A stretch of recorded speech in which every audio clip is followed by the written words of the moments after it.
I am totally blown away by that last conversation. So I thank you all for that incredibly illuminating set of thoughts you presented to us. We have had a long day. It's been an incredible day. It's not quite over yet. The next 15 minutes is a special presentation. It's special because it's focused on our dear friend Mona Sarfaty, who we are all here because of Mona. And so there's something I need to tell you about Mona. And I've asked some of my other special friends to come on and share a few thoughts about Mona as well. But I first want to say that last year, another friend of ours, Bill McKibben, created an organization. He called it Third Act. And the notion of Third Act is that he's trying to create he and his colleagues are trying to create a community of experienced Americans determined to change the world for the better. Love that idea. But Mona is so far ahead of that thought that in 2013, she approached me and essentially said, hey, Ed, I'm ready for my fourth act.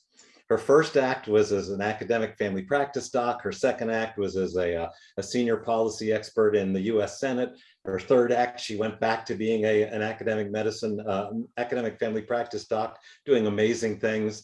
And in 2013, she said, Ed, I'm ready for the fourth act. And so I said, well, what is that fourth act? And she said, my fourth act is going to be, I want to bring the medical community together to address the issue of climate change, because this is the biggest health problem we face. And I have to say, she had me at hello. Honestly, the very first conversation, I knew that what she wanted is what I wanted. She joined our team at the center. She created the consortium. She's built an amazing team. You've all interacted with members of her amazing team. She and they developed our strategy, our organizing, empowering, amplifying, mobilizing strategy. She and they have pulled together 39 medical societies as our members. 39 medical societies is just incredible. I don't even know the exact number of state affiliates. I'm going to say about 20. Those of you on this call have organized in your own states, 20 of you, 20 different states organized, state clinician for climate action groups. Amazing. The things you guys are doing are absolutely amazing. And we've got dozens and dozens and dozens of other partner organizations in the health community. If ever there was an amazing fourth act, it is Mona's, what she has done in creating the Medical Society Consortium. That's sort of the history. The reality is, like Tom Brady, Mona is going to retire this year. Tom's going to have to work really hard to beat Mona's track record, but Mona has let me know, actually a couple of years ago, she let me know she was thinking of when she'd be ready to step down. And she and I together and with other people, we've been looking for somebody who's ready to step up in her place. And these are big shoes she is wearing. And but like any great leader, Mona was really clear-eyed about what she was looking for in somebody to replace her. And I'm happy to say we've looked long and far and wide, and we found a really amazing person to step up. Mona isn't stepping down until the end of the calendar year, but our new colleague, Dr. Lisa Patel, who started with us on March 1st, is stepping up as our new Deputy Executive Director. So Lisa and Mona are going to be working hand in glove all year long.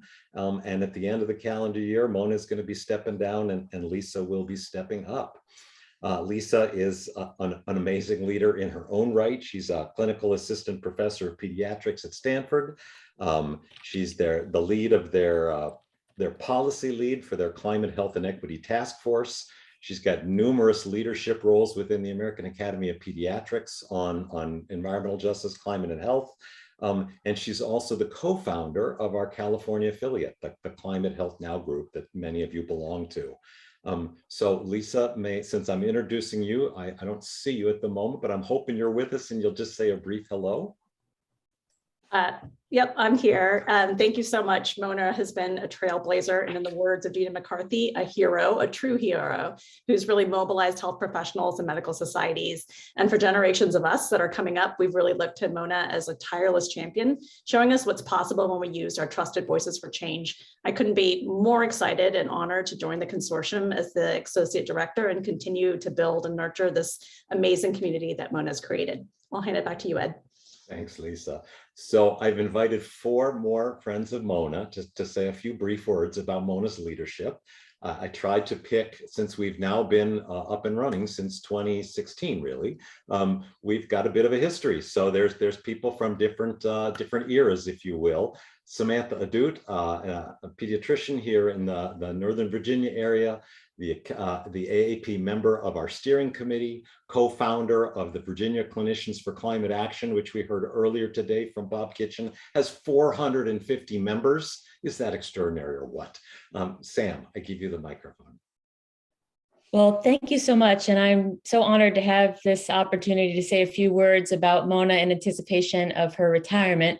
I've known Mona since I started working in climate and health 7 years ago. And throughout this journey, Mona has been there for me as an inspiration, a mentor, and a friend throughout. I first met Mona in September of 2015 at an Eco America Summit at the National Cathedral. And there were many wonderful speakers that day, but the words of Sheldon Whitehouse have always stayed with me. He asked the audience to hear the message of the pteropod, a small sea snail. And he described how the shells of these snails are being eaten away by more acidic water. And the senator described the plight of other humble creatures and asked, are their signals not all God's voice? How could these creatures speak to us more earnestly than with their lives? I've never forgotten those words. They cut me right to the core, and they really, frankly, could have sent me into the depths of despair. But at that event, I encountered Mona. And with her warm smile and her cheerful demeanor, she started telling me about the plans for the Consortium, how great it was going to be, and how I could get involved as a pediatrician. And when I left that night, I felt hopeful about how could be part of this team, and that together we could make things better. And over the next 7 years, I have had the opportunity to work with Mona closely, trying to make things better, both as a representative of the AAP at the consortium and as a chair of Virginia Clinicians for Climate Action.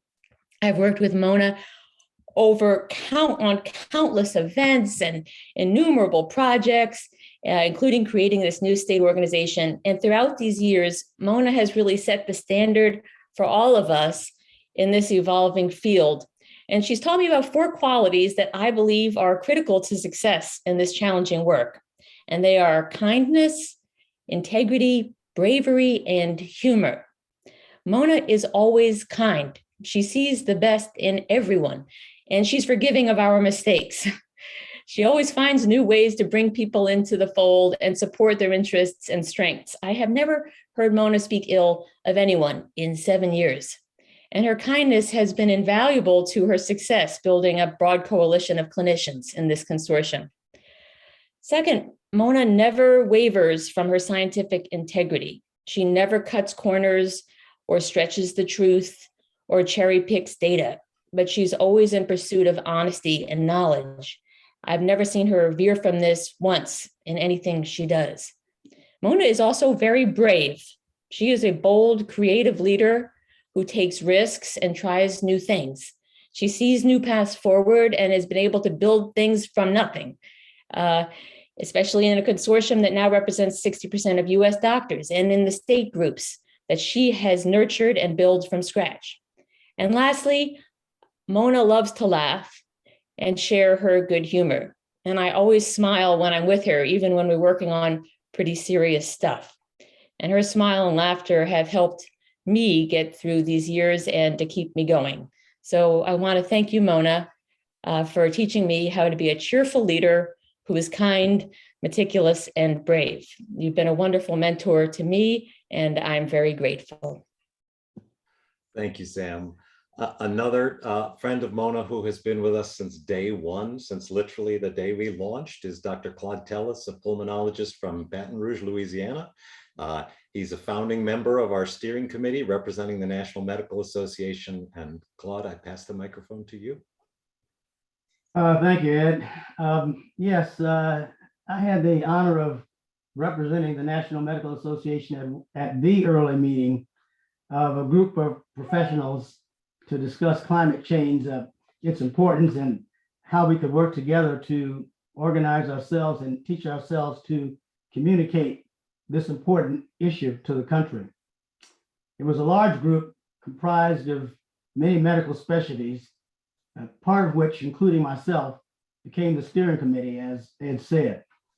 And while at the time I was just trying to understand what was going on and not embarrass myself in the process, on reflection, I realized that one of the things that Mona and her team were able to do was to include us all in conversation and to listen to what we had to say. Using the suggestions that came from that meeting and other meetings, she and her team followed up with an action plan. So I would say that the key features that I appreciate about Mona's leadership include her ability to listen to suggestions of others, to put together a plan, and then act on that plan. She was extremely knowledgeable and is extremely knowledgeable and passionate about climate change, as we all know, and also passionate about communicating its critical effects on all of us, as we've seen in the meeting. In addition, she was able to communicate her vision of how we could go out and tell others about the effects of climate change. She and her team were somehow able to convince us, more particularly me, that we, both individually and collectively, could, through networking, have an impact on our communities and legislators on climate change. Now that's leadership. Teddy Roosevelt, our 26th president of the United States, said, and I quote, "Nobody cares how much you know until they know how much you care." I'm sure that Mona cares about lots of other things, but I know she cares about climate change. I know she cares about this organization, and I know she cares about us. When she answers my emails about Hurricane Ida's effect on us down here in Baton Rouge, I know she cares. And when she urges me to do a presentation on a weather event and how it affects the children in Louisiana, I know she cares. And when she, through her people, ensures that I get compensated, which is important to me, for my efforts, I know she cares. And when she finds time to comment on articles that I send her just out of the blue, I know she cares. So I'd love to be one of her patients because I know Mona cares. And so, to paraphrase Melvin in the movie As Good as It Gets, the fact that I understand how caring a person she is and what a great leader she is makes me feel good about me. So I thank Mona for her leadership, her knowledge. I thank her for her caring and for helping me to become a better citizen and a better person in spite of myself. And that has allowed me to feel good about myself. So I'll turn the mic back over. Thank you. That was beautiful, Claude. Thank you so much. A newer friend of Mona, but no less dear by any means. I think I may have embarrassed her a few minutes ago by calling out her birthday wish to her, Dr. Linda Walden, who is a family physician in Cairo, Georgia, and she was a member of our inaugural cohort of the Climate Health and Equity Fellowship. Dr. Walden.